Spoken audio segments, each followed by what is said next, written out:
Naka-apekto ba siya sa marriage mo? Hindi ko sinasabi sa wife ko. Hindi mo sinasabi na may utang, may sakit? Hindi siya nangialam kahit kailan sa finances ko as long na provided lahat.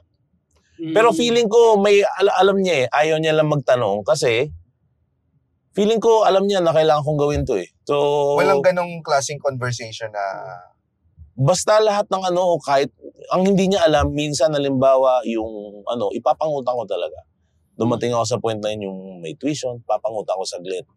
Or naalala ko nga si Caleb nung pinanganak, handang-handa ako noon, putya, 8,000 lang yung pera ko.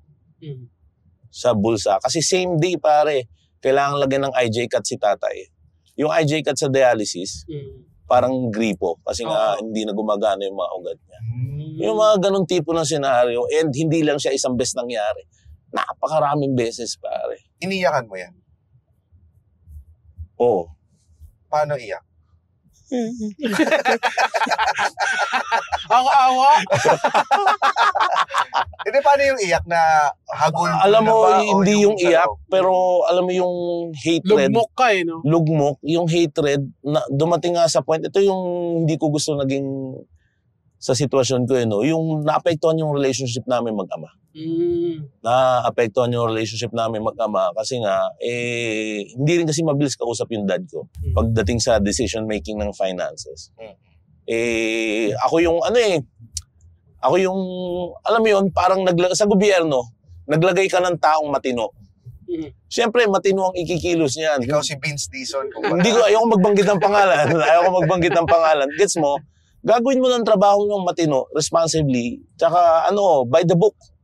Oo. So, magte-tendon, magkla-clash kayo kapag pagdating sa usaping financial. Pero awa ng Diyos, may closure naman, saka naitawid naman. So yun ang pinaka-importante. Yung gap ninyo ng tatay mo, nangyari lang siya nung time na nagkasakit siya? Prior pa. Kasi nga, ako yung, nung namatay yung mom ko, wala halos natirang property, tapos yung ilan natira, nakasanla pa. Ibig sabihin, siya ba, ang muna? Ang airmats mo muna, ang nawala bago yung airpods mo? 10 taon yung pagitan nila. 10 pagitan. Yung, yung marriage ninyo ni Mitch, hindi nagkaroon ng, sabi mo nga hindi niya sinasabi, never ka rin nangutang sa kanya or never. Ngayon lang ako nangungutang sa kanya. Pagdating sa mga sex chair, gano'n.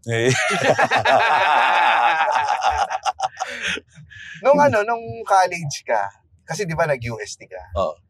Ay, yung time na nagkakaroon ka ng mga family problems, graduate ka na nito?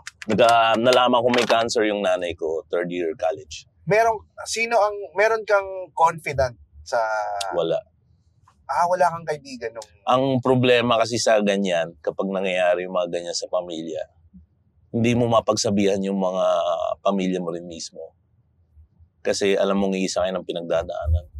Classmates, ganyan. Parang mahirap intindihin yung sitwasyon ko eh. Alam mo yun?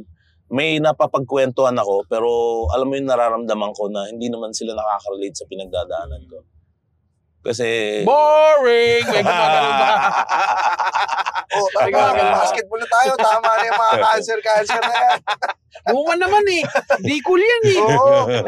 Ang nega mo naman, Muman. May ba? Pero meron kang kaibigan na nalapitan na talagang dinamayang ka? Siguro kung kaibigan ko na kayo noong time na yun, makakatulong. Boring! Ganun din. Oo. Talaga? Ngayon ka lang talaga nagkaroon ng tunog? Hindi, may mga malalapit din akong kaibigan. Kaso parang, alam mo yun, hindi ako komportable. Iba-iba no? Iba-ibang kaibigan, iba-ibang topic yung pwede mong i-open up sa kanila. Oo, tama.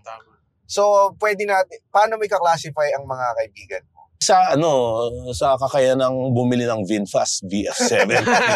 Na, exclusive design, power in every move. Ayan na. Siguro mga, every 5 minutes. Hindi, okay naman kasi itong, tingnan mo, hindi natin rinig yung ingay sa labas. Kaya ito rin ang napili natin para maggawa ng podcast na ito. Mas naririnig pa nga yung aircon kesa sa makin Ganon siya katahimik itong VinFast na to. Sulit ang kulitan, bitin sa tawanan. Catch the latest episodes on YouTube, Spotify, or wherever you listen to podcasts. Dito lang sa Fast Lane with VinFast.